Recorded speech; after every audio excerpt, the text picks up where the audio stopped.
A është e dëmshme kërcitja e gishtave? Ja çfarë thot mjeku. Shkencëtarët kanë një përgjigje për të gjithë personat që vazhdimisht kërcasin gishtat dhe që është një konsiderat i një veprimi të dëmshëm.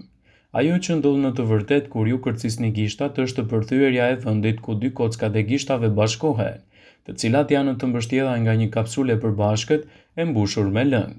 Në momentin e kërcitjes hapësira mes kockave zgjerohet dhe lëngu i përbashkët bëhet i pamjaftueshëm për të mbushur bollshllëkun. Presioni brenda bie dhe shfaqet edhe një fluks i mbushur me gaz. Tingulli që dëgjojmë është plasja e kësaj fluske.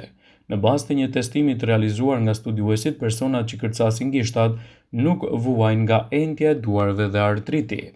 Nëse deri më tani keni menduar se vesi i kërcitjes së gishtirinjve është me të vërtetë i dëmshëm për shëndetin tuaj, në bazë të këtij studimi vërtetohet se jeni gabim. Megjithatë, ky citon se nuk duhet ta përsërisni atë për një kohë të gjatë pasi ka efekte anësore.